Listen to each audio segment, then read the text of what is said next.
Salut à tous, c'est Life. Aujourd'hui, on se retrouve pour une toute nouvelle vidéo. J'espère que vous allez bien et que vous vous portez bien. Et comme vous l'avez vu au titre et la miniature, aujourd'hui, c'est pas une vidéo joyeuse. Tout simplement parce que on va critiquer Dragon Ball. Voilà, on en a assez de dire que Dragon Ball c'est la meilleure œuvre de tous les temps.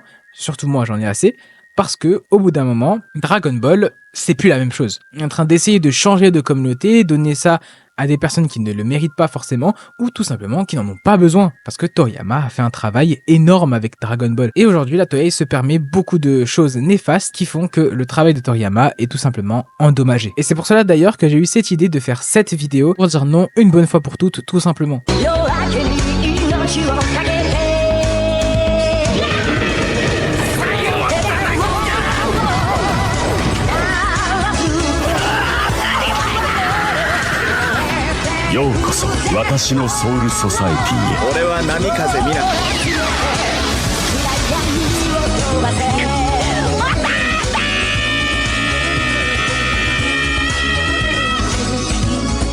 Alors bien évidemment que Dragon Ball, pour moi, c'est intouchable dans mon cœur. C'est la meilleure œuvre qui existe. On n'a jamais fait mieux et on ne fera jamais mieux, dans mon avis, bien évidemment. Mais aujourd'hui, c'est quoi le problème? C'est qu'on a eu Dragon Ball GT, Dragon Ball Daima, Dragon Ball Super. En plus, en vous parlant actuellement, l'épisode 16 de Dragon Ball Daima devrait sortir dans quelques heures. Et honnêtement, j'avais de l'espoir pour cette œuvre. Je me suis dit, enfin une œuvre avec ce qu'on l'on veut, ce qu'on en attendait, mais pas du tout. Et surtout, on a essayé de faire le contraire aussi un peu de Dragon Ball Super en rajeunissant Goku et Vegeta pour essayer de parler à une communauté encore plus jeune. C'est-à-dire les petits enfants qui viennent de naître, là, qui ont 4, 5, 6 ans. Eux, ils vont grandir avec Dragon Ball Daima au Japon, voyant un petit Goku débile. En fait, au début, je me suis dit non, il est pas débile, c'est la suite logique de Boo. On n'a pas vu Goku découvrir de nouvelles choses depuis la fin de Dragon Ball OG entre guillemets, mais finalement dès que je fais le point et je réfléchis à comment était Goku dans l'arc Boo, j'ai envie de pleurer parce que tout simplement ce n'est pas ça du tout. Vraiment il n'y a aucun rapport et c'est justement ça qui me dérange le plus dans Dragon Ball Super et dans Dragon Ball Daima. Pourquoi j'ai pas dit Dragon Ball GT? Parce que justement c'est je pense la suite qui respecte le mieux le développement de Goku, malgré que finalement je n'aime pas le lore ou je n'aime pas comment l'histoire s'est construite surtout, mais les développements eux sont cohérents. On a ce Goku grand-père, ce Goku adulte qui a tout vu de la vie et qui finalement va rester mature, contrairement à tout simplement Dragon Ball Super et Dragon Ball Daima. Et ben tout simplement vraiment le problème qui me dérange dans ces suites c'est qu'elles existent. Parce que Toriyama, il faut savoir qu'il n'aime pas Dragon Ball. Pour vous le rappeler, il a commencé à faire des mangas pour acheter des cigarettes. Il n'avait pas d'argent, il n'avait rien, c'était personne. Et il s'est dit, ok, ben je vais essayer d'utiliser mon talent pour faire un peu d'argent. De par l'enchaînement qui s'en s'est suivi, c'est un fainéant. Tout simplement, il aime faire des one-shots, il déteste généralement les histoires longues. Et c'est pour ça que Dragon Ball ne devait pas dépasser les premiers chapitres. Si je ne dis pas de bêtises, ça devait s'arrêter au premier vœu de Shenron, avec Oolong qui dit je veux une petite culotte. Cependant, Torishima, donc son éditeur, lui a dit non. Parce que ton histoire, tout simplement, elle tient la route, elle commence à plaire énormément dans le Jump, donc on peut se faire de l'argent. Et quand on peut se faire de l'argent, eh ben, ils sont tous là, tout simplement. On lui a dit innove et fait des combats. Et c'est de là tout simplement qu'est venue l'idée à Toriyama de faire les Tenkaichi Budokai, les tournois. Et à partir de là, la série était lancée. C'était devenu inarrêtable. Inarrêtable, sauf pour Toriyama. Toriyama, au bout d'un moment, il en a marre. Dragon Ball, ça lui prend du temps, il dort plus, il a plus de vie de famille. Quand t'es un fainéant qui aime juste regarder le temps passer ou avoir une vie banale, tout simplement, avoir sa petite femme, des enfants et regarder un film de combat, forcément ça ne te plaît pas. Et c'est pour cela qu'il arrivera la saga Namek avec finalement la mort présumée de Goku. Et quand je dis la mort, ce n'est pas sa mort physique, mais sa mort dans son développement. Goku a atteint son apogée. Il a été au contraire de tout ce qu'il a été depuis le début, pour finalement revenir à ce qu'il était. C'est pour cela que plus tard, vous ne verrez plus jamais Goku autant énervé et surtout autant mis en avant dans la série. Goku avant était au premier plan, mais depuis la saga Cell et la saga de Boo, à part le final pour Boo, eh ben il n'est pas du tout là, voire très peu. Et comme on a fini le développement de Goku, il faut bien développer quelqu'un d'autre pour continuer une série. Torishima lui a dit il faut continuer absolument Dragon Ball parce que t'es en train de faire le manga du siècle. Donc il improvise une suite. La saga de Cell. J'avais même tourné une vidéo une fois TikTok pour vous dire que Toriyama avait tellement improvisé à l'arc Cell qu'il avait créé une incohérence puisqu'à l'arrivée de Trunks dira dans le manga que C19 et C20 arriveront dans 3 ans et détruiront finalement la Z-Team puisque c'est les cyborgs annoncés. Cependant, Torishima n'ayant pas accepté les chara-design de C19 et C20, lui demandera de faire C18 et C17. C'est totalement logique puisque à ce moment-là, Dragon Ball sortait en hebdomadaire, donc on pouvait changer et modifier ce qu'on voulait. Cependant, dans la version finale, C19 et C20 restent comme les antagonistes finaux de l'arc Cyborg, alors qu'ils ne le sont même pas, et surtout Trunks ne les connaît pas, puisque c'est lui qui les crée avec le voyage dans le temps. Cependant, ça n'était pas moins une mauvaise chose de faire autant d'improvisation, puisqu'il a toujours su et resté cohérent avec ce qu'il est, et surtout avec son histoire, parce que Dragon Ball, honnêtement, il n'y a pas beaucoup d'incohérences, même pratiquement pas. Se déroulera du coup l'arc Cell comme vous le connaissez, avec le final tant attendu, le dénouement de la mort de Son Goku. Le protagoniste qu'on a suivi depuis le chapitre 1 jusqu'au tome 35 s'en alla. Et cette fois-ci, c'était bel et bien définitif. En faisant tout ce qu'il a voulu faire depuis son retour de Namek, passer le flambeau, et il trouvera pour cela son fils. C'est dans un magnifique sacrifice et une magnifique succession de développement que Goku donnera ce que revient de droit à Gohan. Et non, c'est toujours pas bon, parce que Dragon Ball c'est Dragon Ball et Torishima c'est Torishima, et c'est lui qui décide. Donc il demandera un ultime arc, quelque chose qui va encore maintenir un peu en haleine les achats et les ventes de Dragon Ball. C'est donc parti pour 7 tomes de plus avec la saga de Boo. Goku ne devait bien évidemment revenir que pour 24 heures, c'est ce qui s'est passé, et même ne devait pas du tout revenir, c'est Gohan qui devait reprendre le flambeau, continuer dans cette voie-là de « je suis le nouvel espoir », cependant ça ne se passe pas comme ça, parce que les fans, eux, n'aiment pas forcément Gohan, ils l'aiment bien, ils ont kiffé Gohan contre Cell, mais ça s'arrête là. Le héros de l'histoire, c'est Goku.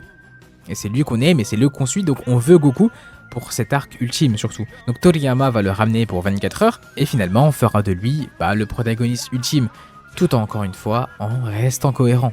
Avec peut-être une petite facilité scénaristique, je vous l'accorde, mais en restant parfaitement cohérent dans son développement et surtout dans le développement de l'antagoniste qui est Boo.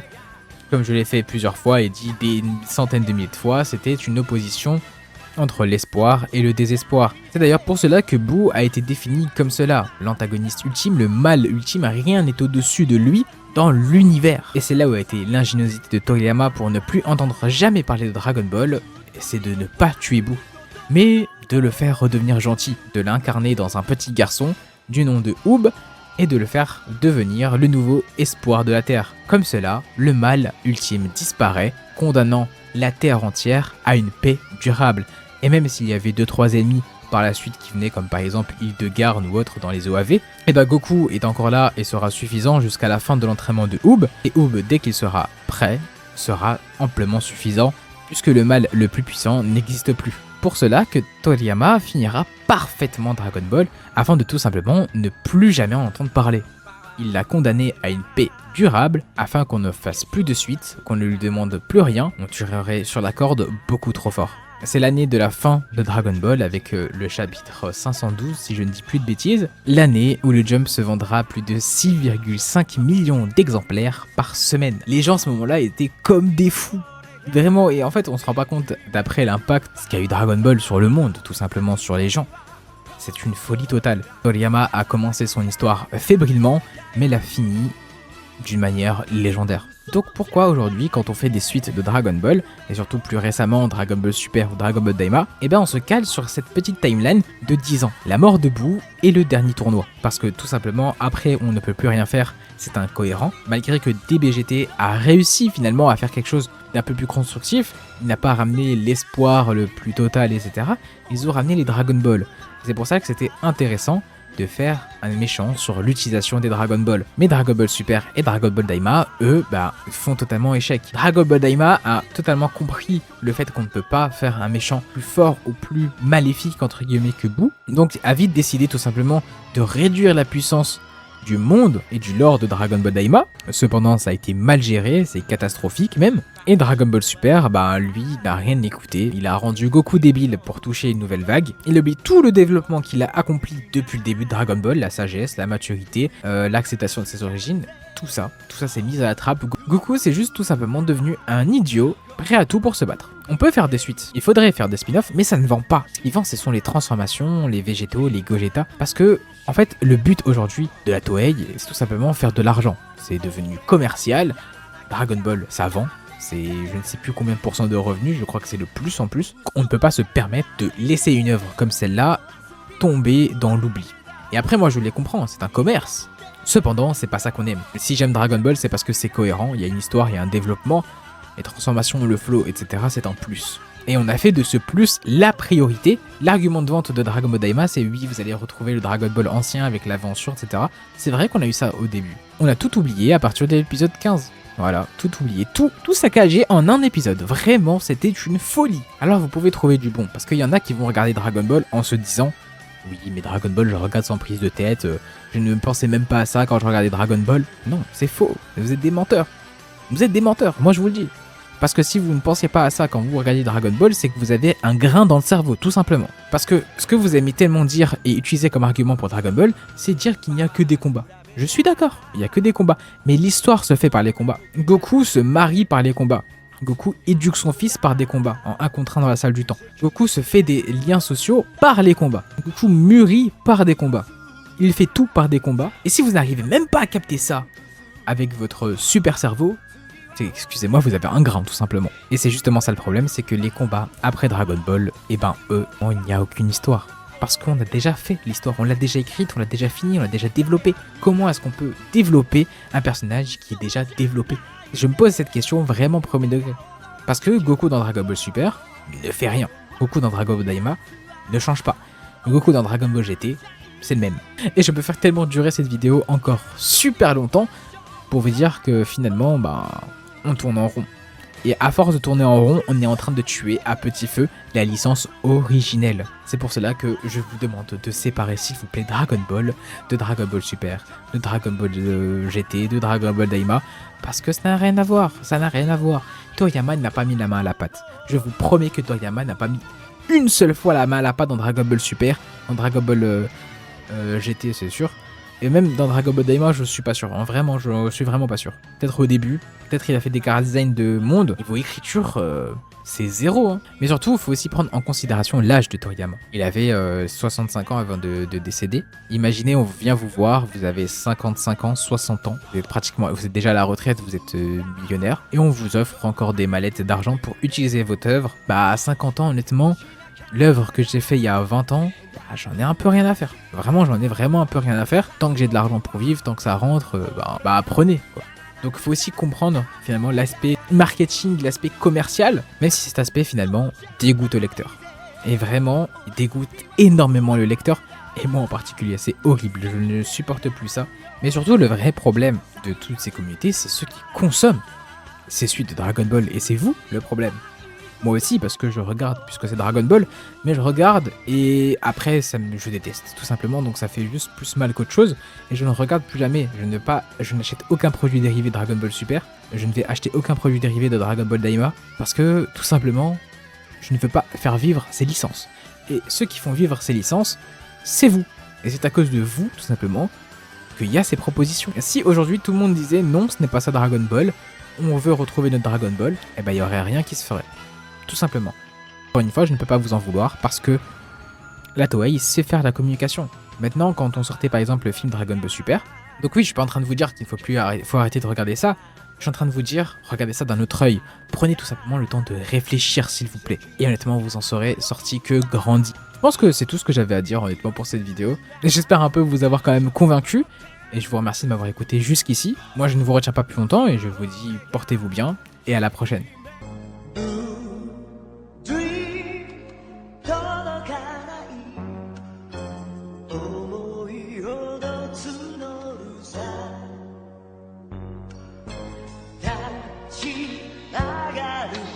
You